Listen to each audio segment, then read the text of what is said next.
Aduh, ini udah bener belum ya komposisi pemain gue ini? Aduh, makin dilihat kok kayaknya makin ragu-ragu, makin gak pede. Apa ini ditarik ke sini aja ya? Apa yang ini ditarik ke sini?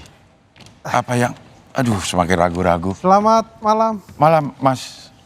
Bingung nyari pemain ya? Betul, cari pemain mana ini? Gak nyata lagi spidolnya. Oh iya ini, belum dibuka. Oh, belum dibuka.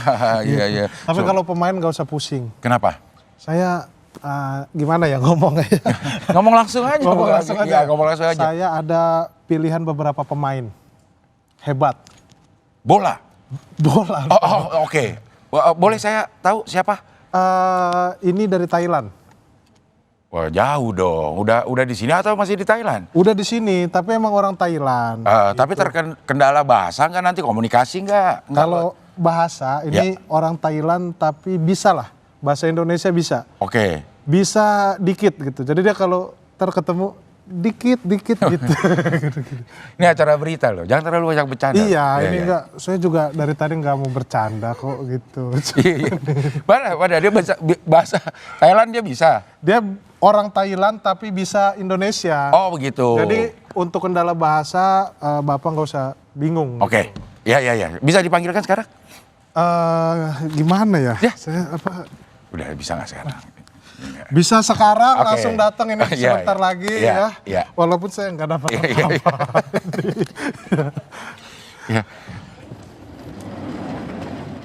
Sawadikap. Ini. Sawadikap. Sawadikap. Hapun kap. Hapun. Hapun kap. Hanupis. Hap noy. Hatur nuhun pisan. Ya. Mangga kap. Mangga kap. Oh, mangga ya. Nuhun kap. Ini nggak bisa bahasa Indonesia nih. Bisa. Saya bantu translate boleh? Iya. ค่าอะไรนั่นนะครับตรงเลยเชยเลยครับปีดีฮิปซีถึงแล้วรู้เลยครับในอินโดนีเซียแต่เล่นเลยนะครับ Dia adalah orang Thailand tapi sangat mencintai Indonesia. Sangat-sangat mencintai Indonesia dan dia ingin berbuat banyak untuk Indonesia. Tadi ada Hibzi-Hibzinya saya dengar. Nama saya Hibzi. Itu kan harusnya Bapak udah tahu lah kalau itu bahasa umum di Thailand. Tapi bisa ngomong bahasa Indonesia kan? Saya itu bisa hopnahap sedikit. Sedikit saja. Hopnahap apa artinya? Sedikit saja. Oh, jadi hopnahap demi hopnahap engkau gitu. Thailandนะครับ Thailand ya. Jumbo kap. Oke, saya bisa dites satu kalimat ya. Untuk bahasa Indonesia ya. Saya akan pergi mengunjungi ibu yang sedang berjualan di pasar tradisional Cinangneng Bogor. Tengah Cinangneng Bogor. Cepet banget. Di Thailand. Bohong nggak. Saya nggak percaya. Saya nggak percaya. Di Thailand mungkin itu apa ya kayak bahasa-bahasa yang tipis-tipis aja gitu. Tapi artinya itu dia akan pergi ke Cinangneng Bogor. Tapi benar ini pemain bola?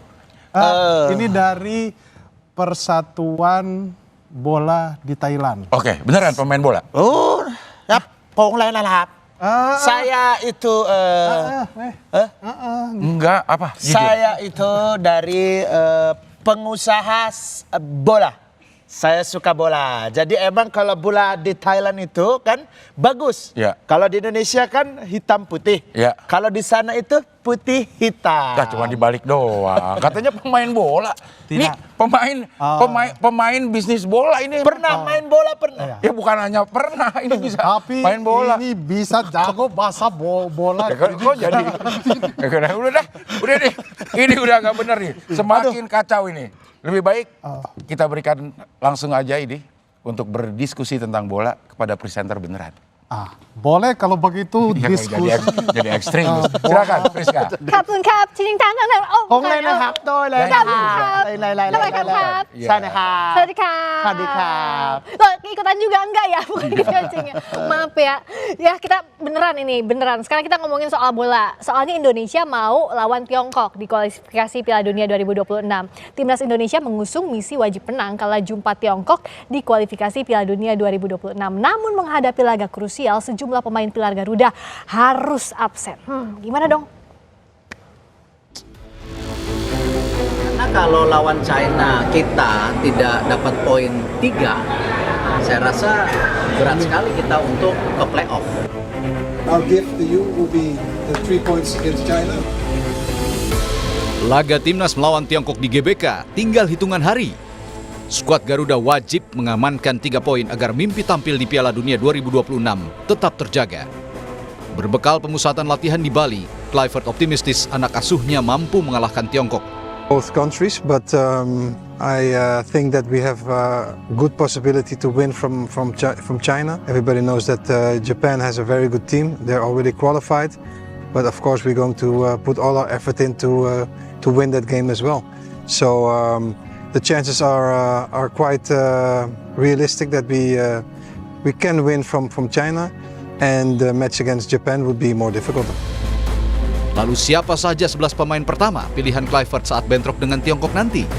Jika melihat starting line up, saat menang dari Bahrain di GBK, 3 nama dipastikan absen. Kiper Martin Paes dan Marcelino Ferdinand terkena akumulasi kartu. Sementara Ragnar Orotmangun masih cedera. Posisi penjaga gawang akan diperebutkan Emil Audero, Nadeo Argawinata, Hernando Ari, dan Reza Arya Pratama.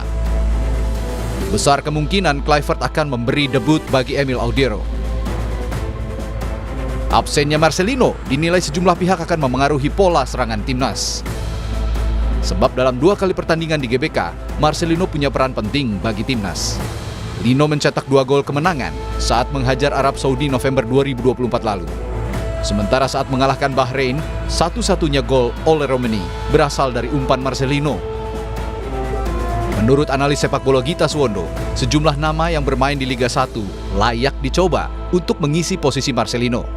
Secara pengalaman mungkin Stefano Lillipali. Tapi Vano Lillipali kan sudah lama. Kalau ini tahun lalu mungkin Vano pantas. Kenapa? Karena dia membawa Borneo sangat luar biasa di musim kompetisi yang lalu. Tapi musim kompetisi yang baru berakhir kan dia tidak hebat-hebat amat. Juga banyak jadi cadangan. Ini saya pikir yang agak mengkhawatirkan dia. Apakah dia bisa memainkan ritme yang ditampilkan oleh Cruyff. Beckham Putra yang justru masih menonjol dari impresif selama liga ini. Egy juga. Dari sekian banyak pemain-pemain luar yang menjadi top scorer kan Egy masuk ke dalamnya untuk menjadi top scorer yang berasal dari pemain lokal. Jadi saya pikir Egy layak dicoba. Walaupun itu adrenalin Egy harus dijaga karena kadang-kadang dia punya peluang dia tidak bisa menyelesaikan. Soal absennya sejumlah pemain, Ketua PSSI Erick Thohir mengaku tak khawatir sebab kualitas timnas saat ini sudah merata. Ya, tapi kita tetap harus optimis karena tadi yang saya bilang, kalau dulu ketika kita bicara pemain A, B, C, D cedera, kita belum punya 2x11. Kalau hari ini saya rasa kita cukup confidence karena di setiap lini paling tidak kita punya selalu pemain ya yang kualitasnya sama. Jadi tidak bisa kita bilang starter dan cadangan. Kemenangan lawan Tiongkok jadi harga mati buat skuad Garuda. Publik tentu menanti sejauh mana taktik Patrick Kluivert mampu meredam perlawanan The Dragons. Tim Liputan, Kompas TV. Timnas Indonesia punya target tinggi saat menghadapi Tiongkok pekan depan. Namun sejumlah pemain andalan skuad Garuda terpaksa absen. Bagaimana membaca strategi Patrick Kluivert nanti? Kita akan bahas bersama Bung Haris Pardede atau Bung Harpa dan bergabung juga lewat sambungan Zoom mantan gelandang andalan Timnas Indonesia Firman Utina. Selamat malam. Selamat malam. Juga semuanya. Bung Firman. Selamat malam. Iya, ini mau tanya pertama ke Bung Harpa ini. Ada absen dan ada akumulasi kartu kuning sehingga tidak bisa berlaga. Absen karena cedera. Gimana posisi terakhir atau kondisi terakhir timnas kita ini? Ya, ada 4-5 ya pemain kita yang tidak bisa tampil dengan alasan tadi yang seperti dikatakan Cing Abdel. Ada yang karena akumulasi kartu kuning, Martin Paes dan Marcelino Ferdinand, dan ada yang cedera. Ada beberapa pemain yang mungkin kita bisa langsung tahu ya siapa yang akan digantikan. Artinya kita sudah firm. Misalnya kayak Martin Paes, saya pikir kita semua aklamasi penggantinya Emil Audero. Nah, bahkan di kanan pun walaupun Walsh nggak akan bisa main, kebetulan timnya tadi main nih di J-League, tapi dia nggak ada di DSP sama sekali. Dan pelatih Yokohama juga sudah mengatakan dia 6-8 pekan absen, berarti hampir pasti dia nggak akan datang. Cuman nggak ada masalah, Cing Abdel, karena sudah ada Kevin Dix. Walaupun Kevin Dix juga kemarin baru balik dari cedera. Nah, mungkin yang nanti akan menjadi perdebatan dan diskusi menarik adalah mencari pengganti Marceng dan juga Ragnar. Sampai sekarang masih sulit itu kalau Marceng sama Mungkin tim Ragnar. kepelatihan pun mereka juga akan berdiskusi dan berdebat di antara Patrick Kluivert, Alex Pastoor dan juga Niel Lanzat nih. Karena penggantinya itu setara, ada beberapa pemain dan variatif. Iya. Itu ada Egy lagi gacor juga nih di Dewa United. Kemudian bisa juga menaruhkan ada Ricky Kambuaya. Tapi mungkin agak sedikit improvisasi. Bisa juga Stefano Lillipali. Cuman Lillipali mungkin usianya sudah 35-36 dan dia baru balik dari cedera, apakah bisa main full gitu. Jadi pengganti Ragnar dari Marceng ini lebih dinamis dibandingkan seperti tadi yang kita bahas, seperti Martin Paes dan Kevin Dix yang saya udah pikir tahu firm. siapa ya gantinya, kalau ini enggak. Nah kalau dari Bung Firman, saat waktu itu Bung Firman menghadapi kondisi banyak pemain andalan absen. Nah itu biasanya seperti apa sih agar permainan timnas bisa tetap terjaga? Siapapun yang menggantikannya itu gimana sih Bung Firman biasanya? Iya, kalau saya melihat dengan skuad yang dipanggil oleh Coach Patrick Kluivert untuk melawan Cina ini, kelihatan tetap masih seimbang. Kedalaman skuadnya masih baik-baik saja di dalam, apalagi kita akan bermain di kandang. Cina juga sekarang urutan paling bawah. Ya mudah-mudahan tim nasional kita bisa mengambil kesempatan untuk bermain di kandang dan memenangkan pertandingan. Kalau seperti disebutkan tadi bahwa banyak pemain-pemain yang absen, kalau saya sih masih tetap optimis dengan skuad yang dipanggil oleh Coach Patrick Kluivert ini, karena semua pemain yang ada dalam perform yang sangat baik di klubnya masing-masing. Entah dia di Eropa sana, entah dia di Indonesia, mereka masih dalam perform yang sangat baik. Bahkan pelatih-pelatih timnas itu memantau terus pada klub-klub yang ada di Indonesia, berapa jarak lari mereka, berapa dalam pertandingan mereka kan masing-masing memakai katapul yang selalu jadi bahan evaluasi dari pelatih-pelatih timnas, dan setiap klub sekarang harus mengirim data pemain-pemain yang memang siap akan dipanggil. Kalau memang tidak siap, mereka tidak dipanggil. Seperti ada salah satu pemain dari Dewa United tidak dipanggil karena mengalami cedera. Itu tidak dipaksakan, karena memang dibutuhkan pemain-pemain yang fit dan perform mereka lagi sedang baik-baik saja. Nah ngomong-ngomong pengganti, ada polling nih, kita udah polling ke sahabat Kompas TV, siapa kira-kira yang dijagokan untuk ngegantiin Marceng, gantiin Marcelino Ferdinand. Apa jawabannya? Jeng, lihat Cing. Ya. Udah nanya kata ini kita udah nanya netizen. sama netizen dan teknisian juga. ada dua. Netizen tuh laki-laki, teknisian ya. Kita kasih pilihan, ada 4 nama di sini. Cing. Ada Eliano Rangers, terus ada Rafael Strijk, terus Ricky Kambuaya dan Beckham Putra. Rafael 26%, Eliano 23%, dan Ricky Kambuaya ada di posisi teratas dengan 36%, Beckham Putra 16%. Wah, ini yang dipilih oleh netizen. Nextnya kita punya lagi nih. Apa kira-kira? Berikutnya adalah calon pengganti Abdel di Sapa Indonesia. Nggak ada ya. Nggak ada. Nah, kita ambil 4 besarnya sekarang. Oh, tadi nggak ada namanya Lillipali nih, Bung Harpa, coba. Ya, kalau kita lihat ini yang saya katakan sebenarnya Egy ini juga lagi gacor ya. Tadi menyambung apa yang dikatakan oleh Coach Firman. Di Dewa United dia juga cukup bagus juga, mencetak double digit gol. Cuman ya itulah demokrasi kan. Tapi nanti bola kan gak demokrasi nanti. Patrick Kluivert yang akan menentukan hak prerogatif dan seperti apa kondisi terakhir pemain, karena pelatih itu kan bisa heart to heart. Dia melihat dari dekat seperti apa kondisi, bukan hanya fisik ya, tapi mental, psikologis yang kita mungkin nggak tahu di luar. Dan sedikit saya tambahkan, Eliano Rangers ini kan kita sudah firm ya, dia nggak bisa akan tampil, udah dipastikan dia akan nggak ikut. Sementara Rafael Strijk ini agak sedikit tanda tanya. Kenapa? Karena di Brisbane Roar itu dia sudah tidak main mungkin dalam 2-3 bulan terakhir. Dan ini agak sedikit kontradiktif kalau kita kembali mengingat apa yang dikatakan oleh Patrick Kluivert di Hotel Mulia.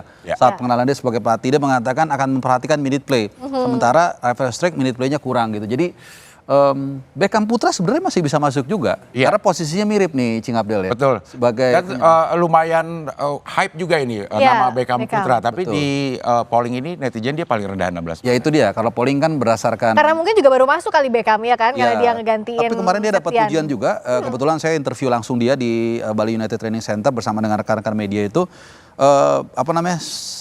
Public speakingnya sangat bagus, sangat percaya diri.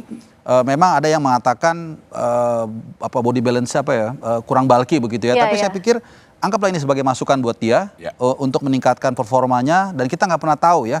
Misalnya bisa saja nanti Patrick Kluivert menunjuk Lili Pali atau mungkin menunjuk Egy, tapi mungkin di tengah-tengah amit-amit harus digantikan dengan Beckham. Itulah kesempatan bagi dia untuk membungkam para kritiknya. Nah, kalau Coach Firman lihatnya gimana nih nama Beckham Putra misalnya, dia kan yang dipuji juga saat Liga 1 membawa Persib juara. Ada juga Stefano Lili Pali yang akhirnya comeback ke timnas, punya performa bagus, tapi kan secara usia juga sudah cukup berumur. Nah, gimana kalau dari Coach Firman lihat nama-nama ini? Iya, kalau saya lihat dari beberapa nama, semua mereka layak pantas untuk dicoba. Tapi sekali lagi, balik lagi, semua ada di pilihan dari staf pelatih.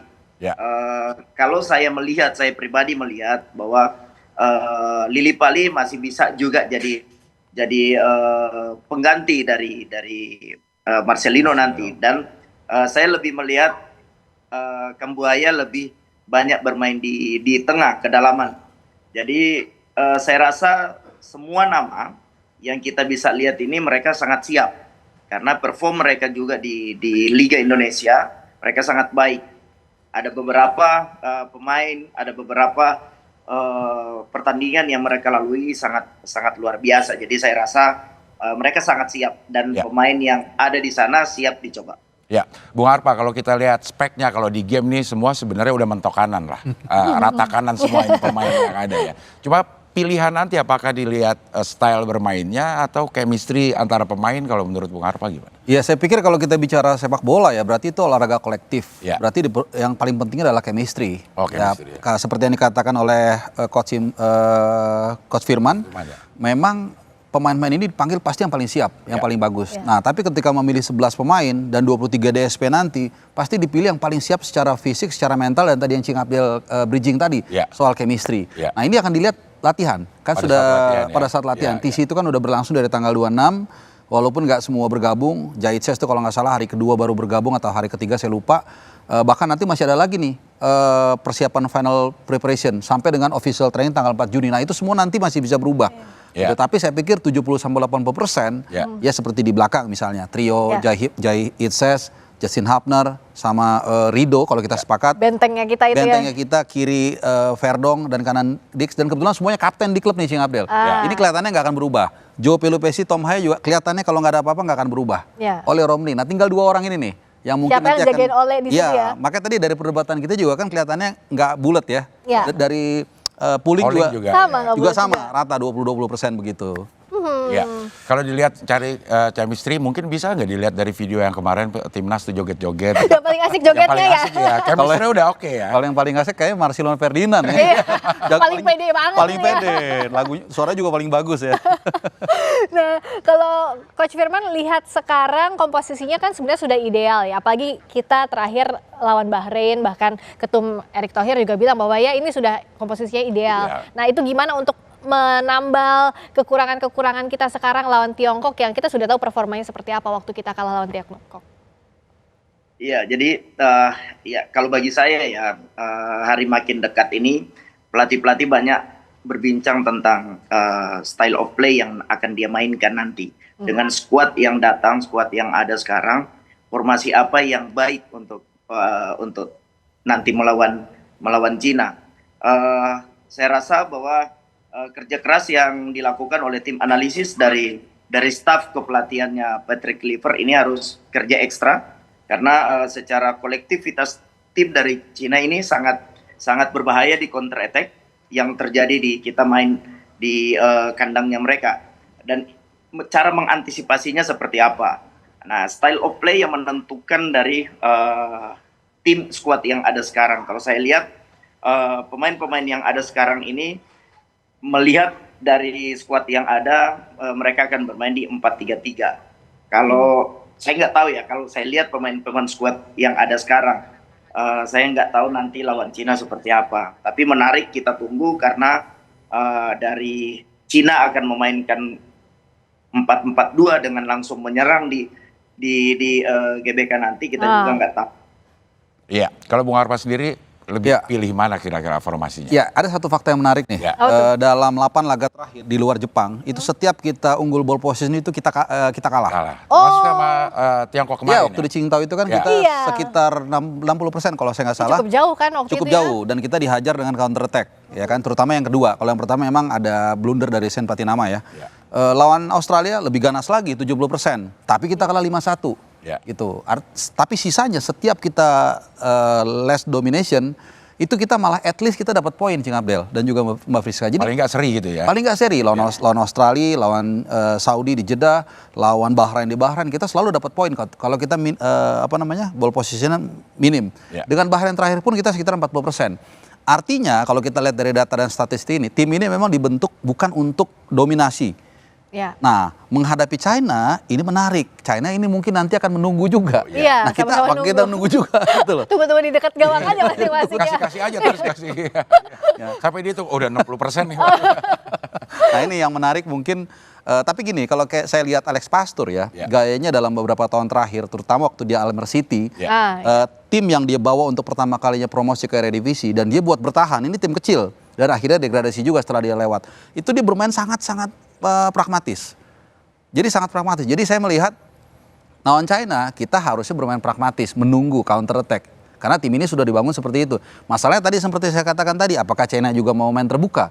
Karena mereka tahu kita secara materi, kalau kita sepakat, materi kita lebih bagus daripada China. Tapi kan dalam sepak bola bukan hanya materi, tapi kekompakan dan chemistry dan memanfaatkan momentum, itu yang kadang-kadang juga bisa menentukan. So formasinya kalau lawan Cina, Tiongkok bisa berubah? Saya rasa nggak akan berubah ya, karena dari mulai zaman Sintayong sampai dengan Patrick Kluivert, selalu kita memakai 3 back.